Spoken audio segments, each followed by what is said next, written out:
Welcome to Ghost Stories.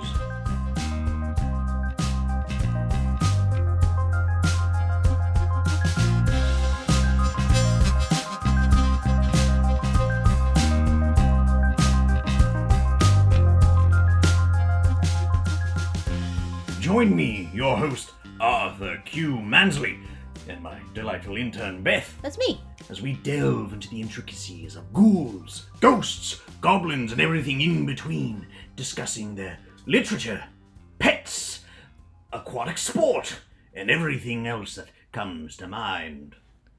Today, Arthur, Yes, is an exciting day for me. yes, one you've been bugging me about for Bugging. for months, if, I- if not longer. Bugging. Yes, when you approached me to apply for this internship, the one creature that you had at the forefront of your mind was the elusive The Mothman. Mothman. The Mothman. What a creature he is, Beth. What a creature he is. The Mothman. Yes. I'm so excited. Shall I regale you with my tale of the Mothman? Well, first, for those who are unfamiliar, tell me a little bit about the Mothman before, or just history, I suppose. Historically, the Mothman is located in West Virginia. Oh, yes, that treacherous, mountainous terrain, plentiful trees, and the occasional wild creature. In the sometime between the 50s and the 60s, 1950s, 1960s, Oh, okay. there was the first sighting of the Mothman.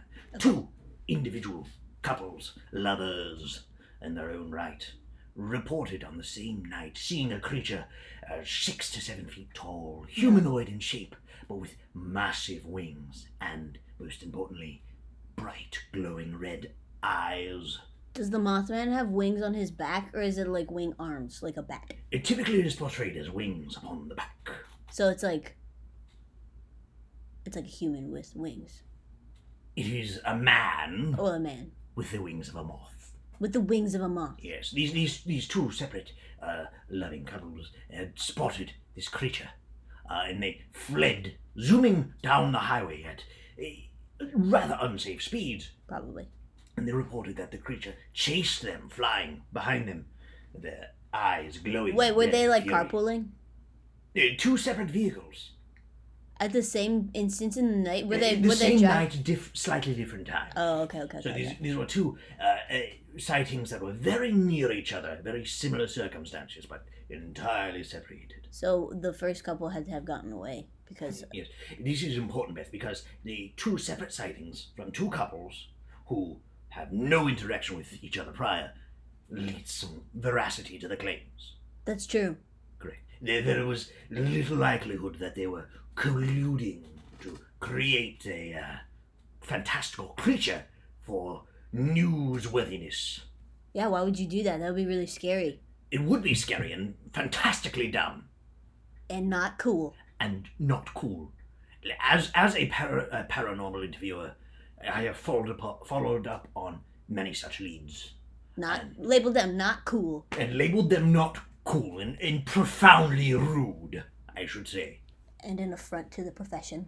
Yes, it is quite insulting to spend multiple dozens of dollars on gasoline, trekking to Timbuktu and back, And lost cars. searching for the long-lost eel man or whatever, only to discover that it was, just old Ned had a little too much to drink and saw old Fred swinging a snake around. You know, these things are it's aggravating. That's a to me. story for another day. Ooh, I heard about Ned and Fred. We could do a whole episode on false claims. Oh, that could be interesting, Beth. Write that down. Okay. Okay, thank you. This is why I keep you around, Beth. I can't write very well. Yeah, that tracks. Okay, but why does the Mothman have red eyes?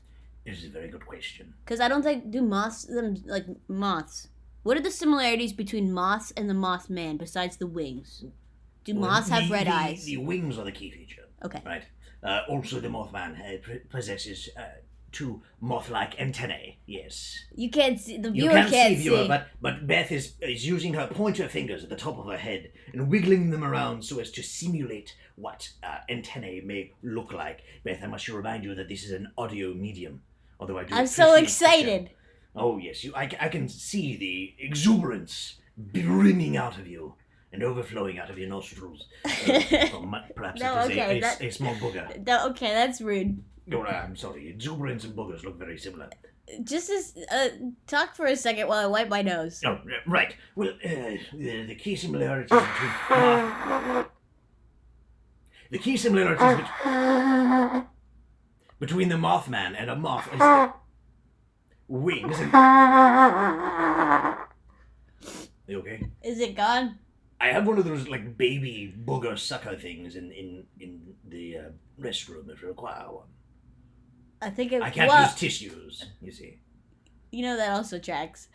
Is it cleaned up? I think it's good. Yes, your exuberant levels seem to have dropped satisfactorily. But as I was saying before I was so rudely did, the similarities being moth-like wings, moth-like antennae, and although the Mothman's eyes are bright glowing red, that is not typical of most moths. There are moths that possess red ocular organs, but they typically do not glow. They lack the bioluminescence. It is a unique feature to the Mothman. So, like, what you're saying is that maybe moths' eyes, kind of like a cat, like reflect a certain light, but not glow of their own volition. Perhaps. But the Mothman's eyes glow like headlights. Well, tail not lights. what? Tail light. Thank you. They are yeah. red, Beth. You That's don't have red lights on the front of your car. If somebody saw red lights approaching them from the rear view mirror, they would think somebody's driving in reverse towards them. Which is absurd, Beth. Have you done that? We shall not discuss my driving history at this time. Have you gotten Still under review. Have you gotten called on the cops because of that? So the Mothman of West Virginia. Where in, like, all of West Virginia, or like does it travel across borders, or how does that work?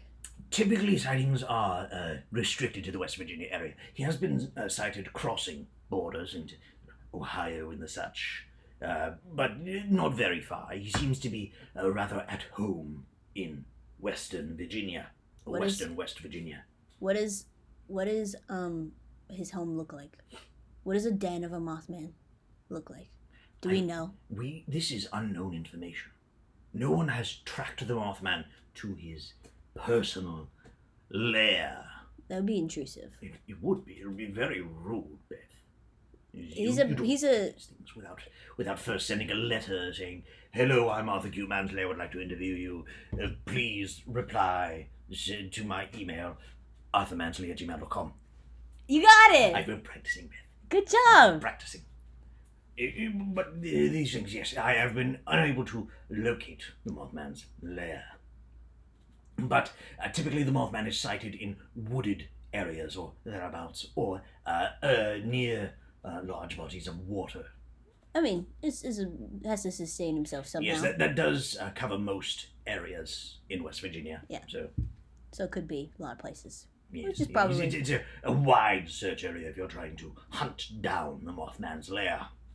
Yeah, and don't hunt down the Mothman's lair. He's like a guy, like he's a cryptid like anybody else. He's a really cool guy, Beth. Yeah? Oh, should I tell you my tale of the Mothman? Well, I mean, I'm really excited, but I feel like there's more information that we need to cover. Oh, yes. So, 1950s and 1960s, have people spotted the Mothman since? Oh, multiple times. Dozens of times. Hundreds, if not thousands. Why was he... What has he always been pursuing people, or just kind of like cash? Reports are scattered.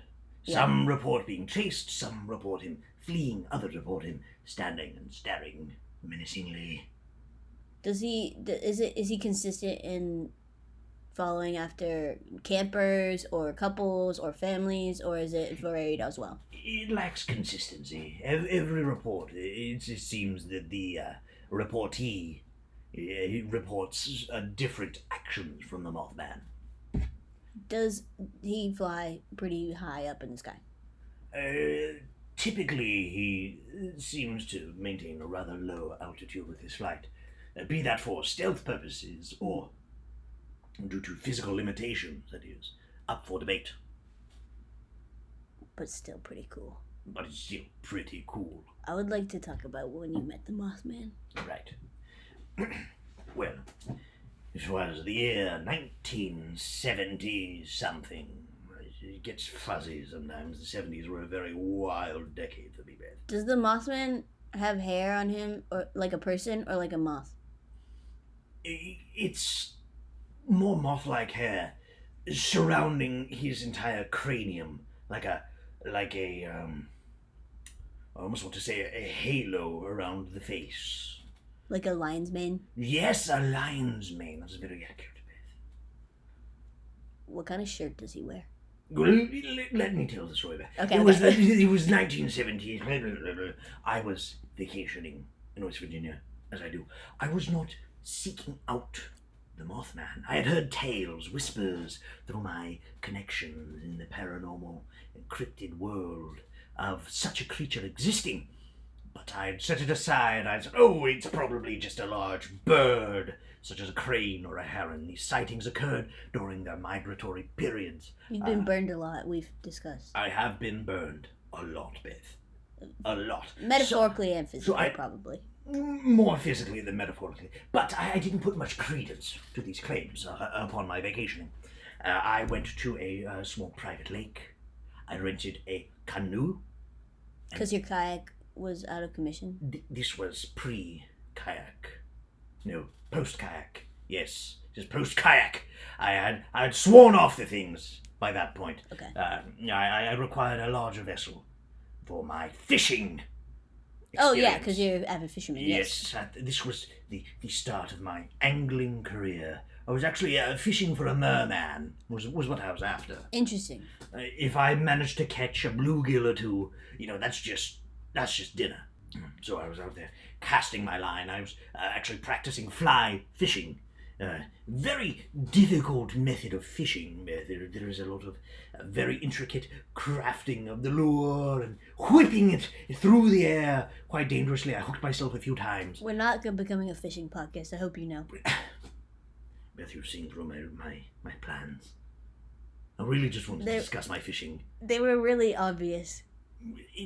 I crafted a fantastic fly for this, inspired by the Mothman. It was. Okay, but so... It had bright red beads for eyes. Okay, so with you... a large black fuzzy, and I cast it in, and it was fantastic. I felt very in tune with nature. Okay, but was this the first time that you ever encountered a cryptid without thinking it was real? Or, because there were some that you come across, but like you were searching for them. There are occasions where I happen across a creature that turns out to be cryptid, and I only realize it in hindsight. Like, oh, that man wasn't just profusely hairy and stinky, that was a skunk ape, or something like that. Yeah. Sometimes these things you can only see in hindsight, because as they say, hindsight is 20/20. Great. That's what they say, right? It's 2024. Oh, dear. The years really escape me sometimes, Beth. Anyways, I was fishing in my canoe. Okay. That long fishing day. I spent the entire day upon the lake into the wee hours of the eve into twilight. At some point I must have been exhausted by reeling in such a great, bountiful harvest. No merman was located within the lake, but I did catch quite a few bluegill. Okay. And at some point I dozed off, only to be roused by a sudden rocking of the canoe. Whoa. The Mothman went swimming? Ah, Beth, you are very close. He was out for an evening flight. Oh, and that's he spotted fun. me dozing upon my canoe and... Did you think he heard of you and he recognized you? Whoa, I'm certain you heard of me, Beth. That is, everybody has heard of Arthur Q. Mansley. Yeah, especially all of your cassette subscribers. But no, he had landed upon my canoe. Oh, okay. Joining me. I awoke with a start, eyes fluttering open, as they do, much like a fair maiden's eyes flutter awake after a kiss from Prince Charming. Yes. Okay, maybe... Very demure, very sweet, very cute. Are you on TikTok now? Beth, you should not have given me an iPad. Anyways, Oh, the Mothman roused. Wait, no. No, we can't. You can't be on TikTok. Why not, Beth? I'm trying to get connected with the youth. We have a TikTok. I'm still working on the TikTok for our podcast. I don't want you to be on TikTok individually. I'm just saying there's a lot of interesting cryptid information on the TikTok. You know that tracks too, but the trends that you choose to follow say a lot about your character. Whatever do you mean, Beth? Please don't follow trends, is what I'm saying, because it's awkward for me. Right, so I should just consign myself to being old for all eternity, no longer hip and with it, and cool, as the kids would say. Yeah. You got it in one, yeah. Well. Which is a first. Broken clock twice a day and all that. Anyways, I was aroused from my slumber by this creature. I opened my eyes very normally, like an old man. I'd sleep crusting them closed. I'd grind out of my eyes. There you go. With the palms of my hands. And when I woke up, I had that really gross taste you have in your mouth after you wake up in the mornings. And I noticed that my fish bucket was noticeably less flopping sounds coming from it. I assumed at that point that all the bluegill I had caught had passed on, which for me was great because that meant more dinner. After taking in all these, though, I did notice the large man-like moth creature that was sharing the canoe with me. It took you how long to see this? There's a hierarchy of important things to note when you awake, Beth. First, eyes, condition. Yeah. Right? Can I still see, or have I gone blind in the night? That's an important thing. It's a very important thing to check. What about hearing? Well, I guess that's what the bluegill thing was. Correct. So first you check, can I see? Second, you check, can I use my hands to ensure that I can see? Third, you're like, okay, can I still hear out of my hearing holes? Fourth, you check on the status of your next meal. Right, for me it was to be this bluegill prepared over an open fire. Very delicious, very dry. But then, afterwards, you then observe your surroundings for cryptids. Oh. Yes, you have to assess whether or not you have been swept away in the night. By a lovely cryptid. Oh, it happens, Beth. It happens. Sometimes the parties that you say, I wonder what actually happened. Anyways, I see this creature sharing my watercraft with me, and I say, "Zounds! Fair creature! What circumstance brings you to my fair craft?" Did he speak English? He did.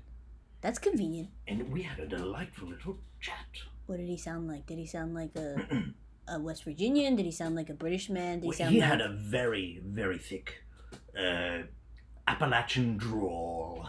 Okay. Which is fun. I enjoy those. Yes. But you were able to communicate pretty easily. Yes, we did communicate, and I had a little impromptu interview. Unfortunately, since I was planning to interview a merman, my questions I had prepared were not applicable. Not entirely applicable. Like, how fast can you swim? Like, how fast can you swim? What did he say? He said that if he were to enter the water would damage his quite delicate wings. Oh, that makes sense. Yes. So I was very disappointed in that, because I was wearing my Speedo. I was ready for a race. I don't want to imagine that. It hurts me, Beth. Not as much as it hurts me. Oh my gosh. The follow-up question, of course, please. Being, where is the lost city of Atlantis? Why are you people hiding it? Did he know? He was very confused at that question. He had never heard of the lost city of Atlantis. Oh, okay. No, but he did regale me a tale of the moth people's colony. Yeah, what is that? Deep below the soils, he said. They exist under the ground. Subterranean culture for the across the entire world? Or just West Virginia? Just the West Virginia. No way. Yes. So he told you where he lives, kind of. Like, not like where, but Vaguely. like... He was pretty much like, well, I never heard of no Atlantis. We Mothmen just live deep under the ground. That's rather what he sounded like. Was that an audio clip? In the 70s, audio recording technology wasn't quite as advanced. No, that was, in fact, my massive talent at mimicry. Do it again. Say something. Ask. How did he answer? How fast he could fly?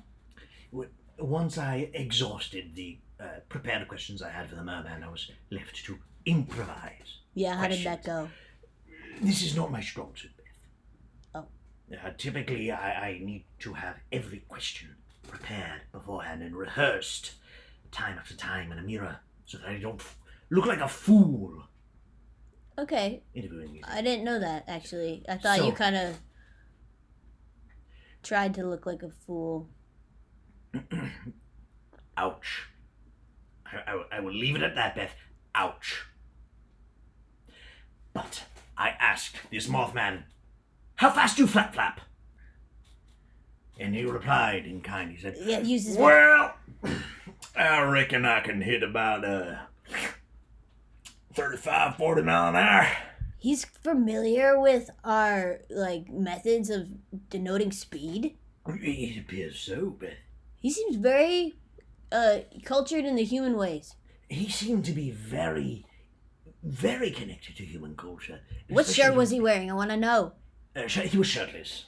What pants was he wearing? He was wearing a very tattered pair of jorts? Jean shorts, Beth. You beat me to it. It was the 70s, after all. I was just hoping. I was just so hoping. Well, I'm sorry to ruin it. It is a rather easy assumption to make, the time period being given. So yes, the Mothman in jorts, as you call them. Did he have a hairy belly? He was covered in a slight sheen of black hair, fuzzy, and it was slightly shimmery. I don't know if it was shimmery? water or if it was like reflecting the moonlight or if he was just very sweaty. I'm going to lean a bit more towards the sweaty side. I mean, he was going on his evening stroll in the air. His evening flight, yes. Or so he claimed. Why did he say why he decided to stop? Well, when I opened my eyes and observed him, he seemed to be rather out of breath and exhausted, so I assumed he had saw it as a safe place to take a small breather. He decided to talk to you, not because you seemed like a safe person. Well, I may have left out the small detail of when I opened my eyes, he was looming over my face with his proboscis aimed at my face, presumably attempting to suck out my brain fluids. What's a proboscis? A proboscis is, it's like a straw-like appendage that many insects have instead of a normal mouth. Did he have a normal mouth? And like that was his tongue? If you've ever seen The Muppets, yeah. You know Gonzo? Yeah. Very much like that. So he had a mouth, but it was like, so his proboscis was like his nose. Yes. Whoa. In fact, it was this sighting that led me to believe that Jimothy Henson had actually encountered a Mothman prior and took based inspiration. Gonzo upon it. Yes. That sounds like a reasonable assumption. It is. It is the only reasonable assumption. That is why I put it forward as fact, dear listeners. So we can talk about Jim Henson another time because I think he's a cryptid. An entirely different category of cryptid. Yeah. So how did you get him to not suck out your brains? When I had awoken and roused myself, of course I let out my typical morning wail of... I might have to edit that out. My typical morning wail? Yeah, because that was... Of... Thank you for toning it down for us. They vary, Beth. And you have to... Again, this is the typical thing you have to do when you're out, assess your vocal cords. Do you still possess the capacity to wail and cry for help? in case you are having your brain fluid sucked out by a giant Mothman. So did he like step back when that happened? It appeared to have either frightened him or perhaps aroused him. I'm not sure. It's difficult to read his emotions. Because of the red glowing eyes. They were, how big? Were they like size of your hand? Softball sized. How tall how tall do you think? 6 foot 7.5 inches. Did you ask or did you assess immediately? I measured him. Oh, you brought your tape measure. That's good. Yes. Once I had used my baseball bat to knock him unconscious, it was quite easy. You did what? What? I used my baseball bat, struck him a swift blow upon the head. No, you can't do that. And then he woke up and then you talked, or what? No, this was after our discussion. What? You can't do that. Well, It's the Mothman. He's supposed to be really cool. Well, after our discussion, he's like, well, this is enough talking. Oh, I'm sorry. Well, that's enough talking. Suppose it's about time I use my proboscis to suck out your brain fluids. Oh, okay. Well, that's a direct so threat. At that time, I entered a form of self-defense mode. I think that's fair. And then did you row back to shore and lay him gently down on the shore and then tucked him into bed and fluffed his pillow and then said, "Good night, my sweet angel"? No, after clonking him upside the head and then taking my measurements and making a physical assessment. Did you check his heart rate? I tried, but I could not locate a heartbeat. I don't know if he has a heart. I think it might be a black void inside. Whoa, that's deep, but also the opposite of deep. Isn't it? Also, I don't think moths have a heart that beats. I feel like they just exist. I mean, I've in never... a state of quantum entanglement, existingness. probably. Yeah. Oh. But anyways, after taking my measurements, I simply dove off the side of the canoe, swam to shore, and fled into the night. So you left him with your canoe, the canoe that you... Did you rent it? No, I had purchased it, but it is now long gone. I have dismissed it. Like all the cars that you had. And homes. We're not discussing my history with automobiles, Beth. We're discussing the Mothman. So the Mothman probably... What did he eat? Well, probably brains. Did you think he took the bluegill? No, I made sure to take those with me. I'd eat after all. Oh. Prepared them over an open fire upon a spit. Okay. What pets did the Mothman own? Well, one thing I noticed when I was doing my physical observations of the creature, besides the massive lump upon the back of its head that I have created, right. because I'm a fierce warrior, was that kind of interspersed throughout his fur, covering his body, were small creatures, insect-like. No. Yes, it appears that the Mothman had fleas, Beth. Oh, I thought you were going to say that he, keeps other insects as pets. No, Beth, it'd be terrifying. That's why I was scared. Fleas, that's fine. Fleas, sure. It was like a flea circus. I mean, some of them were very obviously painted to be bright colors. Like a mime? No, like he took the entire creature and dunked it into paint. So this flea Like a was clown? entirely yellow. This flea was entirely pink. Like a lion tamer? Like a flea circus, Beth. I know, that's why I'm asking. But what kind of circus was it? Well, being a non-flea tamer myself, I lacked the capacity to command the creatures. Oh, so you But don't I did know. observe them doing what appeared to be some sort of conga line, or is the only way I can describe it, as they got into a row, arranging themselves correctly in the color spectrum of the rainbow order. I'm familiar with those kind of circuses. Maybe you shouldn't go to Mexico for spring break if you don't like that kind of thing. Spring break, Beth, you've got quite some stories to tell. Do I need to be interviewing you? We can get into that.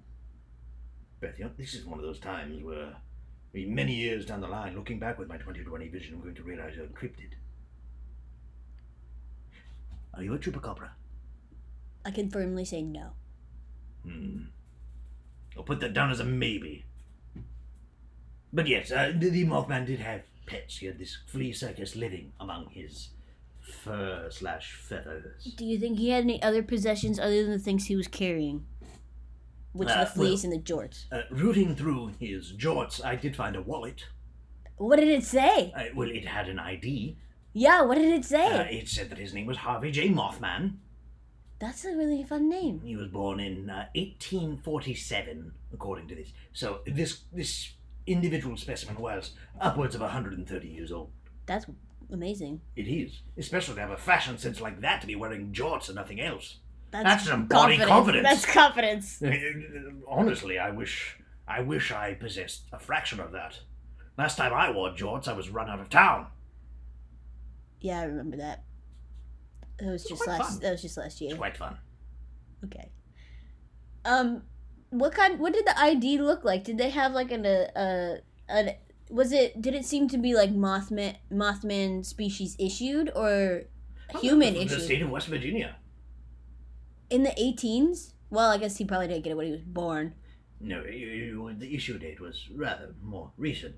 But there was a photo of Harvey J. Mothman there, wearing like proper business attire with his head mane styled and combed. Oh, like gelled back and... Yes. I didn't notice that he was wearing, I don't know if you've ever seen Groucho Marx glasses. Oh yeah, the ones the glasses with the big fake nose, and he was to hide the proboscis. To hide the proboscis within. That's probably best for Right. The DMV probably sees a lot of things, but maybe they didn't need to see that. Right. Yeah. It made him look not like a Mothman, but more like a burn victim. Okay. So it was less questionable, and it was probably the employees at the DMV were just like, oh, I best not ask questions or be rude. I'm going to avert my gaze and try not to stare at this creature. And that's probably why they didn't notice the giant 12-foot wingspan. What color were his wings? His wings. So because you said he had like black hair, red eyes. Like what kind of wings? So his wings were black primarily, with like streaks of charcoal and grey, creating a pattern upon them, much like moths do.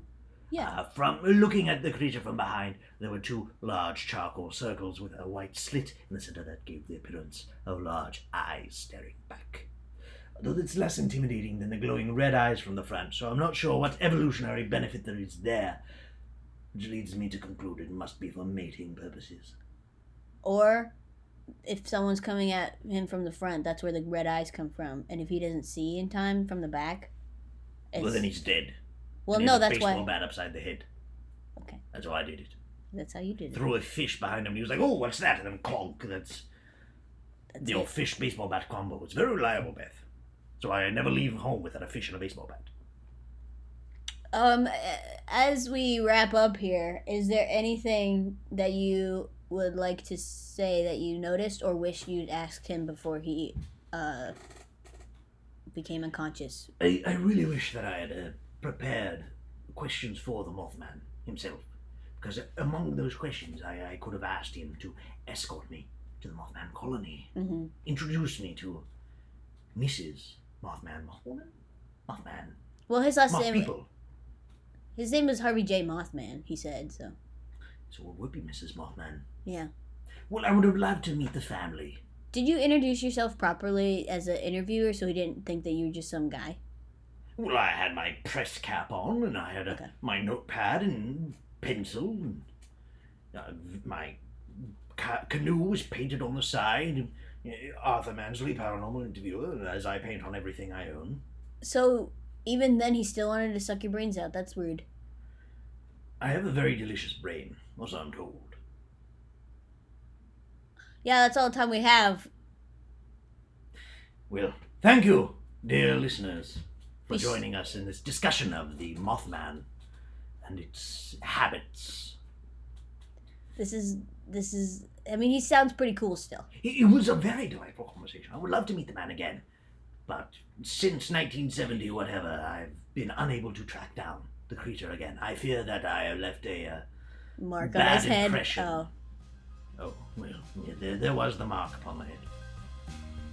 But, well, I do that to everybody I like. What? Beth, look at this fish. No.